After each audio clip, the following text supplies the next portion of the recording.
清晨的大山被大雾笼罩，只能看见房子周围，时不时地听到虫子的叫声，在这迷雾中显得格外宁静。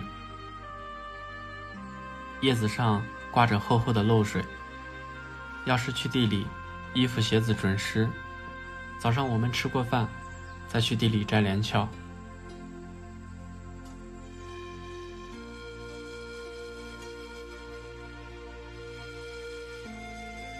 猫咪在这宁静的早晨显得格外活泼，一会儿欢快地跑来跑去，一会儿又静静地看着，似乎在思考着什么。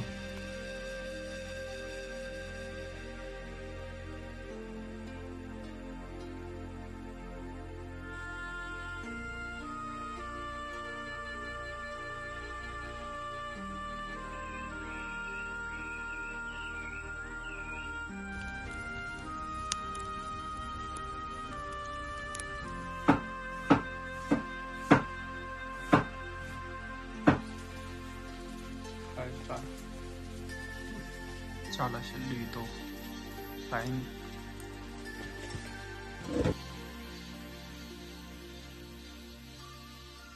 天晴了。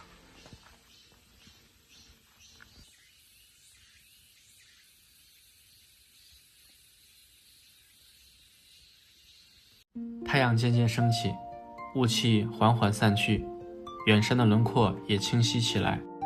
漂浮的云朵如棉花一般，一朵朵排开，让人感到轻盈而柔软。郁郁葱葱的山峦重叠起伏，一眼望不到尽头，仿佛是大自然用绿色的画笔勾勒出的壮丽画卷。立秋已过，不久之后，这片大地将被金黄所覆盖。想象着那片金黄的景象，心中充满了期待。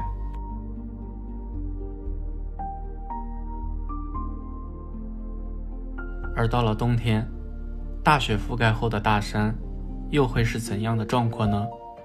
或许那将是一个银装素裹的世界，山峦变成了白色的巨龙，蜿蜒盘旋在大地之上。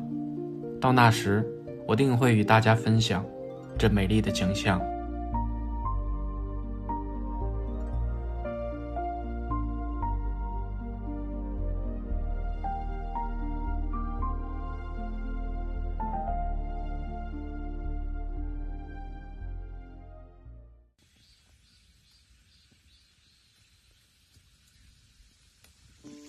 吃过饭后，漏水渐渐退去，气温也升了上来。我们赶紧来到地里采摘连翘。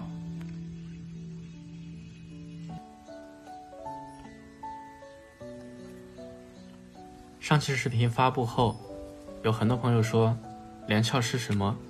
是调料还是水果？其实在上期视频也有提到，它是一味很常用的中药。当然介绍的也很简单，在山里有很多中药材，如果大家对某一种感兴趣，可以搜索的看看。因为一些原因，在视频里不能提到它的一些功效，大家可以查阅的看看。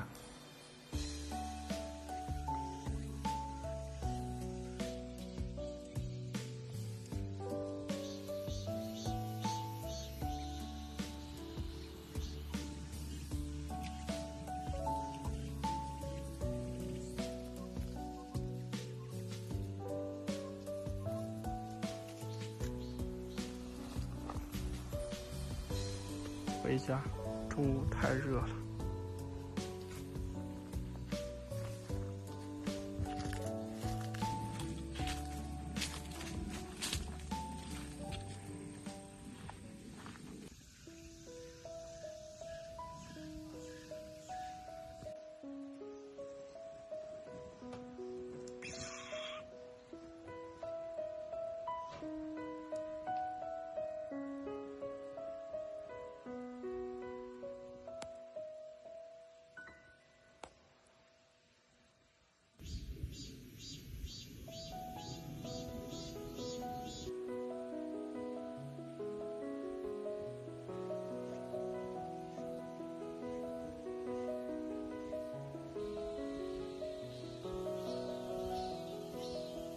3点和我妈开始压面，准备做饭。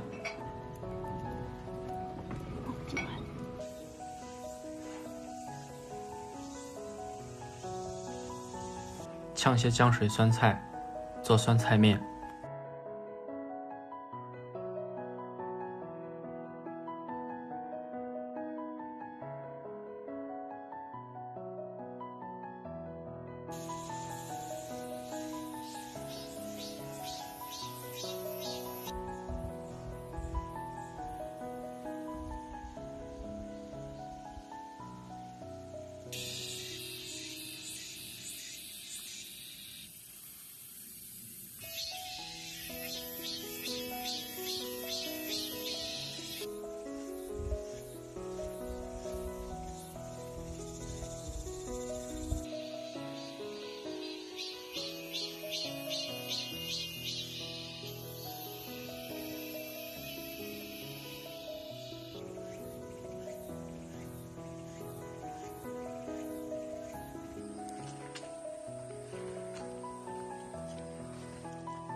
太阳一落，云的颜色立马就变了，灯也开了，天黑了。